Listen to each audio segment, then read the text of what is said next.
ओम शांति। आज सुनते 27 अप्रैल 83 के अव्यक्त बाप दादा के मधुर महावाक्य। आज की अव्यक्त मुरली में बाबा ने कौन सा एक शब्द जिसमें स्थित हो जाए तो सर्व कमजोरियों से पार हो जाएंगे। फिर बाबा ने जन्मते ही 4 प्राप्तियां बाप दादा से हुई हैं जो कि संभाल कर रखनी है। वो कौन सी 4 प्राप्तियां हैं? थर्ड, विजयी ब्राह्मण किन्हें कहा जाता, और लास्ट, महावीर की विशेषता क्या दिखाते हैं। तो आओ सुनते हैं 27 अप्रैल 83 की अव्यक्त मुरली। दृष्टि तथा वृत्ति परिवर्तन करने के लिए युक्तियां। कुमारों की भट्टी में प्राण अव्यक्त बाप दादा के मधुर महावाक्य। आज बाप दादा सर्व पुरुषार्थियों का संगठन देख रहे हैं। इसी पुरुषार्थ शब्द में सारा ज्ञान समाया हुआ है। पुरुषार्थी अर्थात पुरुष अर्थात रथी। किसका रथी है और किसका पुरुष है? इस प्रकृति का मालिक अर्थात रथ का रथी। एक ही शब्द के अर्थ स्वरूप में स्थित हो जाओ तो क्या होगा? सर्व कमजोरियों से सहज पार हो जाएंगे। पुरुष प्रकृति के अधिकारी है ना कि अधीन है। रथी रथ को चलाने वाला है, ना कि रथ के अधीन हो चलने वाला। अधिकारी सदा सर्वशक्तिवान बाप की सर्व शक्तियों के अधिकारी अर्थात वर्षे के अधिकारी व हकदार है। सर्व शक्तियां बाप की प्रॉपर्टी है और प्रॉपर्टी का अधिकारी हर एक बच्चा है। यह सर्व शक्तियों का राजभाग बाप दादा सभी को जन्म सिद्ध अधिकार के रूप में देते हैं।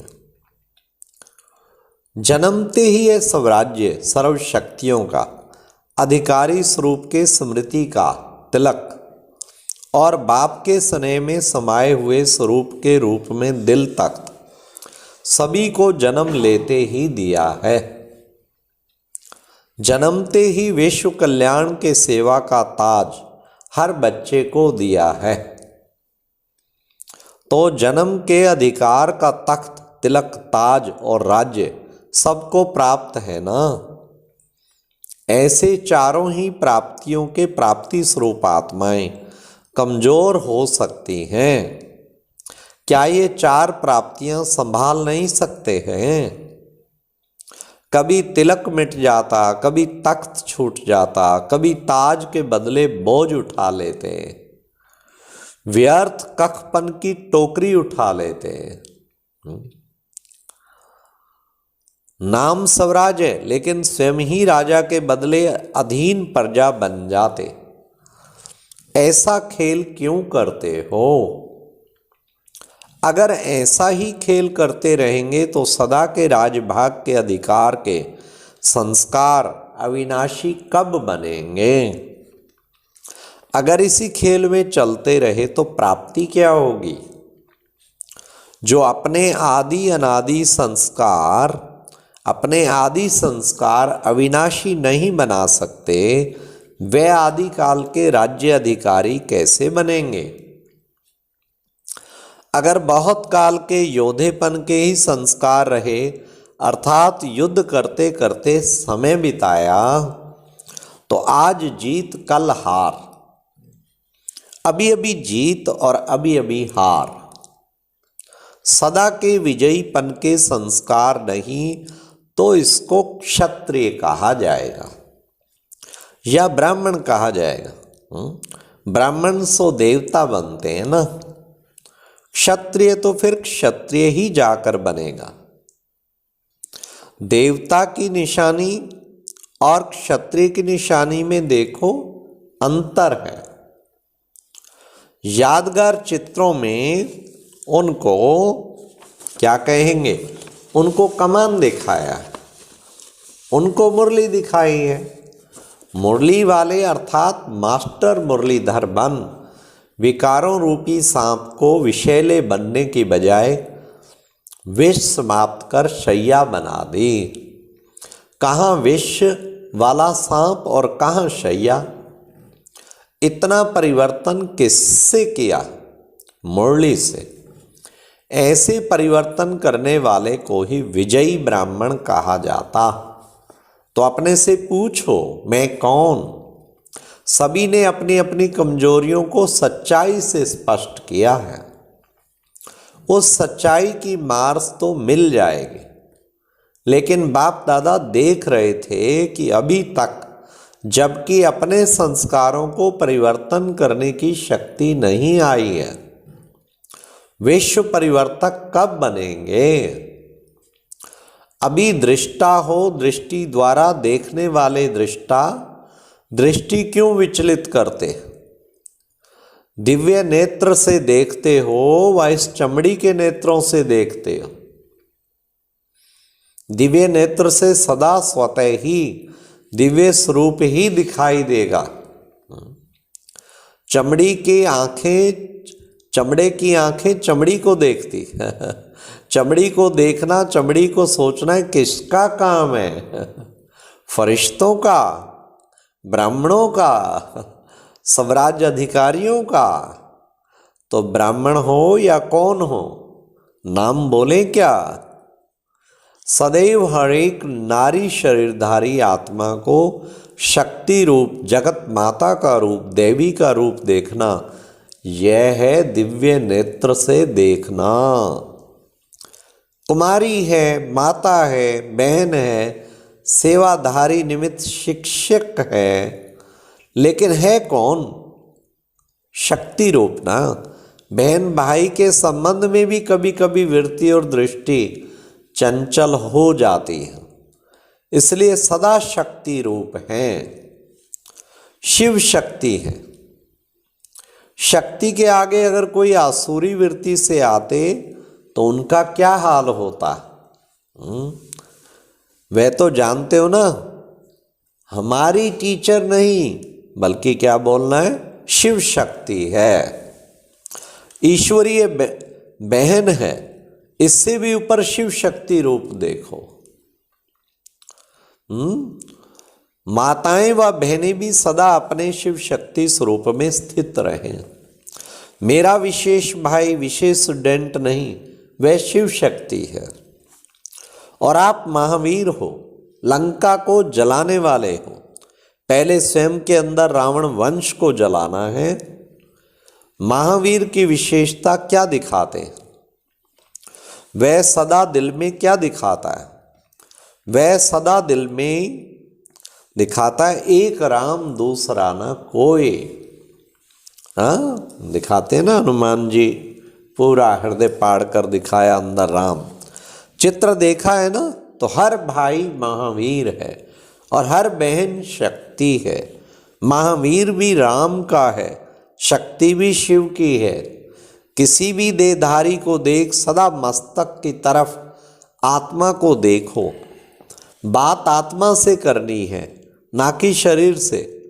कार्य व्यवहार में आत्मा कार्य करता है, वह शरीर करता है।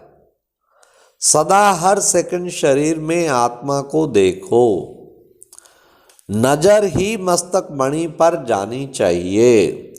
तो क्या होगा? आत्मा आत्मा को देखते स्वतः ही आत्म अभिमानी बन जाएंगे। तो ये पहला पाठ है ना। पहला पाठ ही पक्का नहीं करेंगे, अलफ को पक्का नहीं करेंगे तो बेबादशाही कैसे मिलेगी? सिर्फ एक बात की सदा सावधानी रखो, जो भी करना है, श्रेष्ठ कर्म या श्रेष्ठ बनना है, तो हर बात में दृढ़ संकल्प वाले बनो। कुछ भी सहन करना पड़े, सामना करना पड़े, लेकिन श्रेष्ठ कर्म व श्रेष्ठ परिवर्तन करना ही है। इसमें पुरुषार्थी शब्द को अलबेले रूप में यूज नहीं करो। पुरुषार्थी हैं, चल रहे हैं, कर रहे हैं, करना तो है, यह अलबेलेपन की भाषा है। उसी घड़ी पुरुषार्थी शब्द को अलबेले रूप में यूज नहीं करो, समझा। बाबा ने कहा उसी घड़ी पुरुषार्थी शब्द के अर्थ स्वरूप में स्थित हो जाओ। पुरुष हूं, प्रकृति धोखा दे नहीं सकती। यह सब प्रकार की कमजोरियां अलबेलेपन की निशानियां। महावीर तो पहाड़ को भी सेकंड में हथेली पर रख उड़ने वाला है। हाँ, जय श्री राम करके उड़ जाता था ना। अर्थात पहाड़ को भी पानी के समान हल्का बनाने वाला है। छोटी छोटी परिस्थितियां क्या बात है। फिर तो ऐसे महावीर को कहेंगे चींटी से घबराने वाले। क्या करें, हो जाता है। यह महावीर के बोल हैं क्या। समझदार यह नहीं कहेंगे कि क्या करें, चोर आ जाता है। समझदार बार बार धोखा नहीं खाते, अलबेले बार बार धोखा खाते। सेफ्टी के साधन होते हुए अगर कार्य में नहीं लगाते तो उसको क्या कहेंगे। जानता हूं कि नहीं होना चाहिए लेकिन हो रहा है, इसको कौन सी समझदारी कहेंगे। दृढ़ संकल्प वाले बनो। परिवर्तन करना ही है, कल भी नहीं, आज, और आज भी नहीं, अभी। इसको कहा जाता है महावीर, राम के आज्ञाकारी। आज तो मिलने का दिन था ना, फिर भी बच्चों ने मेहनत की है तो मेहनत का फल रिस्पॉन्ड देना पड़ेगा। लेकिन इन कमजोरियों को साथ ले जाना है क्या। दी हुई चीज फिर वापस तो नहीं लेनी है ना। जबरदस्ती आ जावे तो भी आने नहीं देना।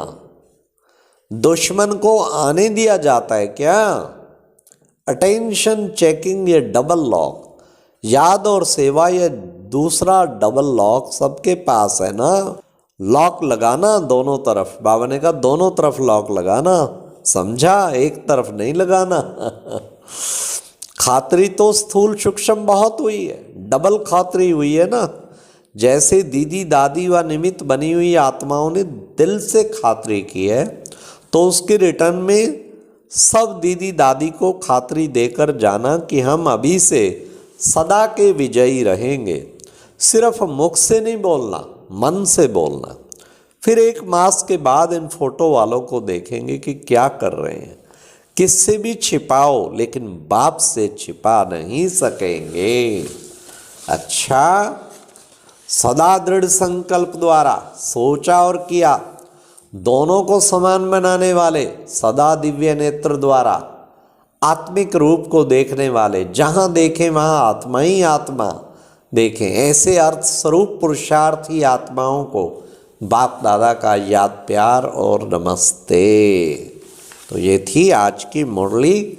सदा दिव्य नेत्र खुला रहे, आत्मा को ही हर वक्त देखना है और पुरुषार्थी के असली स्थिति में टिक के महावीर की तरह जय श्री राम अंदर एक राम नजर आए। अच्छा, ओम शांति। ये एक प्रेरणादायक वीडियो है, जरूर देखें, कोई भी मिस ना करे।